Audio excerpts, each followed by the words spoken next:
रामचंद्र कह गए सिया से ऐसा कलयुग आएगा, हंस चुगेगा दाना कौआ चुन चुन मोती खाएगा। और ये बातें आज चरितार्थ हो रही है दोस्तों। अगर आप होश में अपने नज़रों को चारों तरफ दोहराएंगे और गहनता से अगर आप देखेंगे होश में, तब आपको ये दिखेगा कि ये बातें हर जगह लागू हो रही है। खासकर इस सोशल मीडिया के ज़माने में, जहाँ पर चंद सेकंड की रील्स को आप देखते हो और फिर आप किसी को भी मसीहा मान लेते हो, अपना परवरदिगार मान लेते हो, देवता मान लेते हो, सोचते हो कि यही तो हमारा मसीहा है और इसी के पीछे चलना है, आंख मूंद कर चलना है, बेहोशी में चलना है। जो भी ये कहे उसे मानना है, क्योंकि ये हमारा मसीहा है और यही हमारे दुखों को दूर करेगा, हमें इससे पार ले जाएगा। आप ऐसा सोचते हो। ये नासमझी भी हो सकती है या फिर ये आपकी अंधभक्ति भी हो सकती है, आपकी बेहोशी भी हो सकती है, क्योंकि आप इसके पीछे ये भूल जाते हो कि आप जिसके खिलाफ हो गए उसके कारण वो आपके लिए क्या कर रहा था। दोस्तों, मैं इस एसएससी प्रोटेस्ट के बारे में जो भी बातें चल रही है उस पर कुछ कहना चाहूँगा, क्योंकि बड़ा दुख होता है जब एक सच्चे व्यक्ति को कटघरे में खड़ा कर दिया जाता है। एक सच्चे व्यक्ति को लोग अपशब्द कहने लगते हैं, उसे गालियाँ देने लगते हैं, जबकि वह व्यक्ति उसी के लिए लड़ाई लड़ रहा है। दोस्तों, आदित्य रंजन और अभिनय शर्मा के बीच जो कुछ रंजिश आप देख रहे हैं, जो कुछ वाद विवाद देख रहे हैं, उसमें आप देख रहे हो कि आदित्य रंजन, जो कि मसीहा बनने के लिए बिल्कुल तड़प रहा है, उसे लीडरशिप चाहिए भाई। 31 तारीख को जब सारे शिक्षकों की मीटिंग हुई थी सीजीओ कॉम्प्लेक्स में, सभी आए थे और वहाँ पर डीओपीटी मिनिस्टर से भी मुलाकात हुई थी और चेयरमैन भी मिले थे और कुछ सकारात्मक आश्वासन भी दिया गया था। हाँ, उस पर काम नहीं हुआ ये मैं कहता हूँ, लेकिन कुछ भी काम नहीं हुआ ऐसा भी नहीं कह सकते भाई। सिस्टम में जो है, सिस्टम को उसे ही ठीक करना है। आप कितने भी बड़े पैसे वाले हो या फिर आपका प्रभाव चाहे जितना हो, शक्ति नहीं है, सिस्टम में नहीं हो तो कुछ नहीं कर सकते। आंदोलन करके भी क्या कर लोगे। तो भाई, सभी शिक्षकों की मीटिंग हुई थी और वहाँ पर अभिनय शर्मा ने कॉल दिया था और 4 शिक्षक वहाँ पर मिले थे। आदित्य रंजन को मिलने नहीं दिया गया था, या फिर आदित्य रंजन जब बातें सब सामने रख ही रहे थे, बड़े बड़े शिक्षक थे वहाँ पर, नीतू मैम थी, राकेश रंजन थे, अभिनय शर्मा थे, आभास सैनी थे, ये सभी शिक्षक वहाँ मौजूद थे। और वो मिलकर, आपको क्या लगता है वो छात्र के हितों के बारे में नहीं सोचते हैं क्या? उन्होंने सारी बातों को रखा है वहाँ पर, चाहे एसएससी की बात हो, चाहे रेलवे की बात हो, चाहे सीपीओ के रिजल्ट की देरी की बात हो, सारी बातें उन्होंने रखी है वहाँ पर। और आपको ये सारी बातें सार्वजनिक भी की है कि भाई ये सारी बातें हमने रखी है वहाँ पर। और इसके बाद चेयरमैन को मजबूर होना पड़ा, उनको इंटरव्यू देना पड़ा, लल्लन टॉप को भी, और सारी बातें उनसे, सारे कठिन सवाल भी किए गए और उसको उत्तर देने को मजबूर भी किया गया। क्या ये बातें आदित्य रंजन को समझ में नहीं आती है क्या? क्या ये बातें उनके छात्रों के प्रति उनकी जो निष्ठा है, इनका प्रमाण नहीं है क्या? क्या इनका प्रमाण नहीं है क्या? और आप किसी के भड़काने पर भड़क जाते हो और इसके बाद आदित्य रंजन का वीडियो आता है, वो कहते हैं कि भाई चाय की चुस्की और लॉलीपॉप लेके आ गए, बेशर्म आदमी। चाय की चुस्की और लॉलीपॉप कह रहे हो, जाके मिलकर दिखा दो तुम किसी से भी। ऐसे ही नहीं मिलते हैं इतने बड़े अधिकारी किसी से। परिणाम तो आपको दिखेंगे आगे, और आगे वो दिखने शुरू हुए भी हैं, कुछ चीज़ें ठीक की भी जा रही है। तो इस आदित्य रंजन ने, इस आदमी ने शुरू किया कंट्रोवर्सी को। जब शिक्षकों के इतने प्रयास को, शिक्षकों का इतना जो एफर्ट लगा अभिनय शर्मा ने इतना एफर्ट लगाकर चेयरमैन से मुलाकात की, लोगों को एकजुट किया और उन्हें मजबूर किया कि वो सामने आकर हमारी बातों को सुने। और इसने एक क्षण में उसको धता बता दिया, ये कहकर कि चाय की चुस्की पीकर आ गए और लॉलीपॉप लेकर आ गए। बेशर्म आदमी, यही आदमी शुरू करता है कंट्रोवर्सी। इस मंजन को आप घस रहे हो ना कि ये हमारे दाग साफ कर देगा, ये हमारे सारे जो समस्याएं हैं उनसे निदान हमें दिला देगा। नहीं भाई, ये आदमी दो चेहरा लेकर सामने आता है। जब भी मैं इसे देखता हूँ और सुनता हूँ, सामने कोई और बोल रहा होता है, लेकिन पीछे उसकी चालाकी, बड़ी मुस्कान मुझे साफ दिखाई देती है। छात्र इस बात को समझ नहीं पाते, उन्हें बस अंधी दौर में शामिल होना है, उन्हें भेड़ चाल चलना है। जो जिस तरफ चल दिया हम भी चल देंगे आंख मूंद कर, कुछ सोचेंगे नहीं, कुछ विचारेंगे नहीं। भाई अभिनय शर्मा ने तुम छात्रों के लिए क्या नहीं किया है? उस आदमी ने क्या नहीं किया? उसने तुम्हारे लिए YouTube पर पूरा कोर्स उसने फ्री में पढ़ाया हुआ है, फ्री में पढ़ाया हुआ है। तुम्हारे बिना कहे तुम्हारे लिए वो आदमी लड़ता रहा है, और आज से नहीं लड़ रहा है, वर्षों से लड़ रहा है।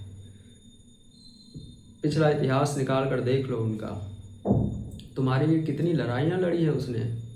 तुम्हारे बिना जाने यार, तुम्हारे बिना जाने उसने तुम्हारे लिए कई सारे लड़ाइयों को लड़ा है, लड़ाइयों को लड़ा उसने, जीत भी हासिल की।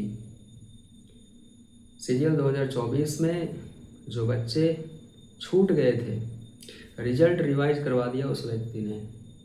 कोर्ट कचहरी के चक्कर स्वयं लगाते रहा। आपने उस समय तो रील में नहीं देखा उससे, क्योंकि उसने रील नहीं बनाया ना, तो फिर उनकी दिक्कतों का जो वो सामना कर रहे थे आपको पता कैसे चलेगा? क्या समस्याएं हो रही होंगी उस व्यक्ति को, क्या मानसिक दबाव रहा होगा, क्या भागम भागी रही होगी।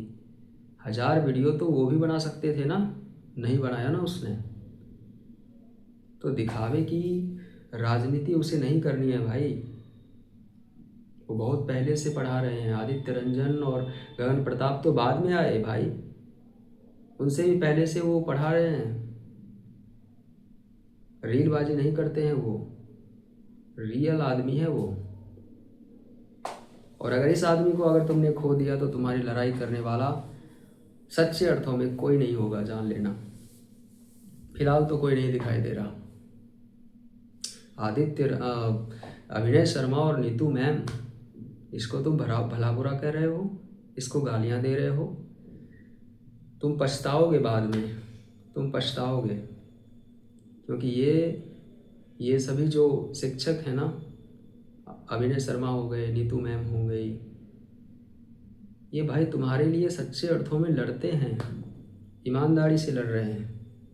लेकिन चूंकि ज़माना रील का है, रील नहीं बनाया इसने अपने संघर्षों को दिखाया नहीं, इसने रोकर नहीं दिखाया सामने आकर, इसने अपनी परेशानियों का वीडियो नहीं बनवाया ताकि तुम्हारी इमोशंस को लूटा जा सके और अपने फ़ायदे के लिए इस्तेमाल किया जा सके। ऐसा अभिनय शर्मा ने नहीं किया ना, इसीलिए आज वो 3 से 4 मिलियन के बीच में झूल रहा है। अगर ये सभी करता, वो सारी रील्स बनाता, वीडियोस बनाता, जारी करता, हर सेकंड में एक नया वीडियो आ रहा है। अगर ऐसा उसने किया होता तो आज उसके 10 मिलियन से अधिक सब्सक्राइबर होते। अब जान लो, सबसे पहले आए थे वो, क्या लाभ नहीं ले सकते थे वो। लेकिन उसने रीलबाजी के चक्कर में ना पड़ते हुए जो असली मुद्दे हैं, जो सच्चाई है, वो पिछले पर्दे से वो लड़ते रहे और छात्रों के लिए वो हमेशा लगे रहे और सकारात्मक परिणाम लेकर सामने भी आते रहे। इस मंजन के चक्कर में आप उसे गाली दे रहे हो। लगाने का इसने जो भी आरोप लगाए हैं दोस्तों, जो भी आरोप इसने लगाया है, ये आरोप कितने निराधार हैं ये तो वक्त ही बताएंगे।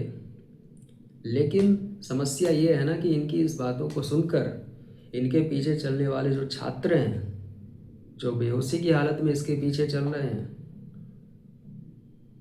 वो इसको सच मानने लगेंगे और फिर अभिनय शर्मा पर और अटैक करेंगे और उसे गालियां देंगे और उसे जो चाहे जो नहीं कहेंगे ये लोग। और इस बात से मैं दुखी हूँ क्योंकि अभिनय शर्मा एक सच्चा आदमी है, ईमानदार आदमी है भाई, ईमानदारी है उसमें, उस बंदे में। मानता हूँ कि सारे सारे के सारे यहाँ पर बिजनेसमैन हैं, सारे सभी लोग मिलकर शिक्षा का दोहन कर रहे हैं और अपने लिए जितना भी वो निकाल सकते हैं उसमें से निकालते हैं, करोड़पति बनते हैं, अरबपति बनते हैं, महंगे महंगे फ्लैट्स खरीदते हैं, करोड़ों की गाड़ियों में घूमते हैं। सारे बिजनेसमैन हैं इसमें, अभिनय शर्मा हो, आदित्य रंजन हो, राकेश यादव हो, नीतू मैम हो, चाहे जो भी हो, इन सभी ने शिक्षा का व्यापार किया है और अपनी समृद्धि को इसका आधार बनाया है। ज़माना ही यही चल रहा है। लेकिन इन सभी को अगर आप बिजनेसमैन भी मानो, व्यापारी भी मानो, तो फिर भी अगर सबसे सच्चा हमें चुनने को कहा जाए मैथ्स में, तो अभिनय शर्मा मुझे दिखाई देते हैं। गगन प्रताप भी नहीं, अभिनय शर्मा ने पूरी ईमानदारी दिखाई है इसमें। कम से कम मैं तो ये मानता हूँ, बिना कहे छात्रों के लिए वो आदमी लड़ रहा है। और अभी भी इतने गालियाँ खाने के बावजूद, जहाँ उसे ट्रोल किया जा रहा है, जहाँ उसे लाखों गालियाँ पड़ रही है, इसके बावजूद भी वह व्यक्ति सामने आकर ये कहता है कि मैं ये लड़ाई लड़ रहा हूँ और लड़ता रहूँगा, छात्रों के लिए लड़ता रहूँगा। क्योंकि उन्हें पता है कि छात्रों को ये बात अभी समझ नहीं आ रही है कि कौन सही है और कौन गलत है, लेकिन देर सवेर सच्चाई सामने आएगी। सूरज कब तक बादल में छिपा रहेगा, सामने तो आ ही जाएगा। उसी तरह सच्चाई भी सामने आएगी और फिर इन छात्रों को पछतावा होगा कि हमने इस मंजन के कहने पर इस व्यक्ति को गाली दी। पछतावा होगा उसको। इसीलिए कहता हूँ कि किसी की भी इतनी अंधी भक्ति ना करने लग जाएं कि आप प्रतिकार का एक छोटा अवसर भी ना चुन पाएँ। समर्पित होना है तो गुरु के चरणों में होना है। ये लोग गुरु नहीं है, मैं आपको ठीक बता देता हूँ, ये लोग गुरु नहीं है, ये सारे के सारे बिजनेसमैन हैं, सारे बिजनेसमैन हैं। कोई भी हो, कोई भी शिक्षक जो आपको सामने दिख रहा है आज के सोशल मीडिया के ज़माने में, यूट्यूब पर आकर जो पढ़ाई पढ़ा रहा है, ये सारे के सारे बिजनेसमैन हैं। गुरु दक्षिणा अंतिम में ली जाती थी, लेकिन यहाँ पर कोर्स का दाम पहले ही डिसाइड किया जाता है और आपको बताया जाता है कि इतने का कोर्स हम बेचेंगे और इसे आप खरीदो और पढ़ो।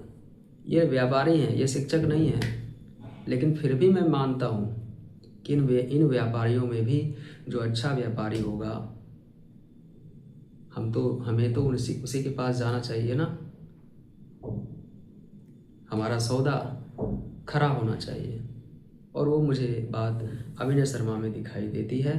भाई, मंजन के कहने पर आप इसे गालियां मत दो, आप पछताओगे बाद में। और अब मैं अंत भी इसी बात से कर रहा हूँ जिससे मैंने इसकी शुरुआत की थी कि रामचंद्र कह गए सिया से ऐसा कलयुग आएगा, हंस चुगेगा दाना, कौआ चुन चुन मोती खाएगा।